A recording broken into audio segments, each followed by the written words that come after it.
for 1,000 years never attacked Japan, for example.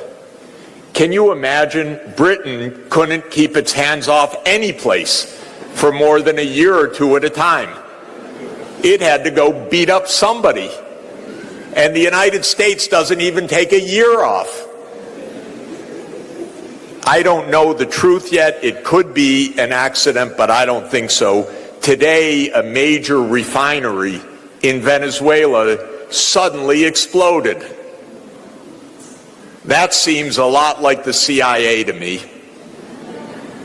I don't guarantee it. We don't have any more news. But last week, President Trump said he had assigned the CIA to operations inside Venezuela, and a week later, suddenly the biggest refinery blows up. So the United States can hardly go a week at a time without trying to kill somebody. But China actually goes centuries without attacking its neighbors.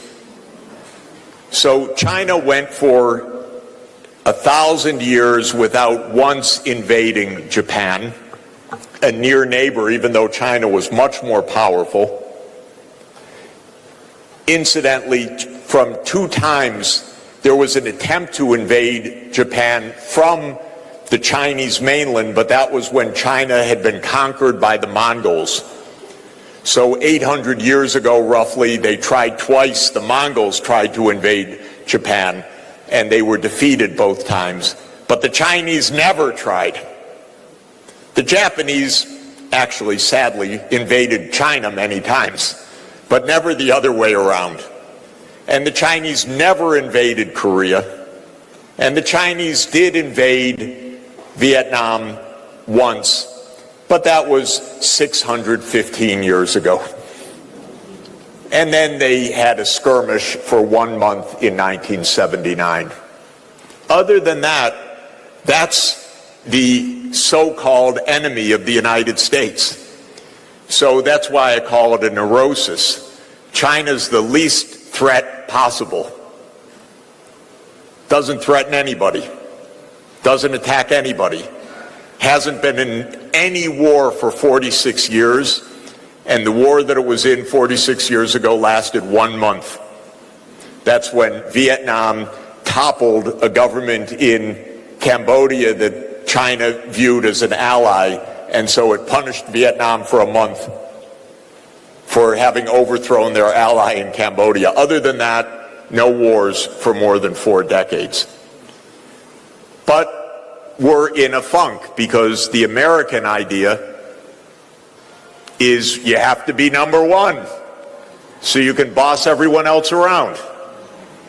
And by the way, we learned every trick we know from the British,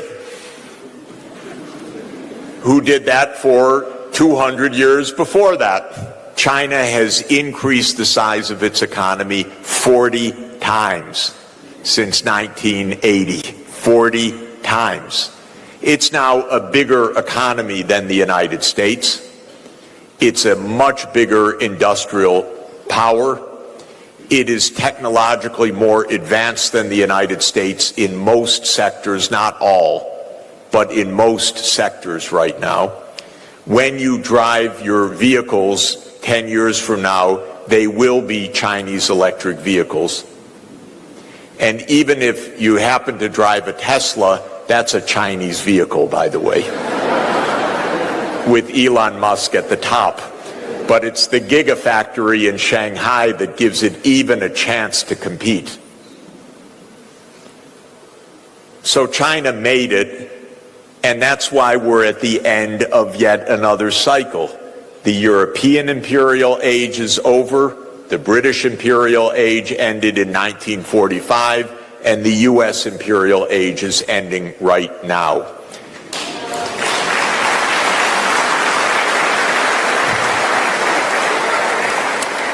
And that's why Donald Trump is home.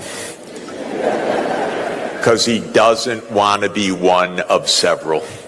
That's all. The delusion is still in Washington, by the way. It's not over. It's still a powerful country. It's still a dangerous country. It's got too big a military. It still has its hands on the valves of the international payment system to a large extent. It can turn on and off the spigot for countries that are vulnerable. Remember, the IMF and the World Bank are U.S. institutions, even though they are multilateral institutions. They were founded for not bad purposes, by the way, but they are American-dominated institutions, and that gives continuing power. And I always emphasize geography in thinking about economics. So the geography is that at Pennsylvania Avenue, which is where the White House is, now there's a west wing and no east wing because he knocked it down a couple weeks ago, this idiot. Excuse me. Sorry, it's true. I'm just being technical. At 16th in Pennsylvania is the White House.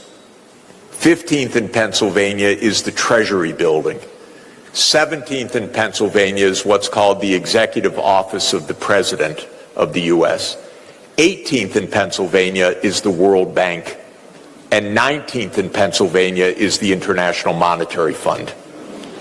So it's only 2 blocks from the President's office to tell the IMF what to do.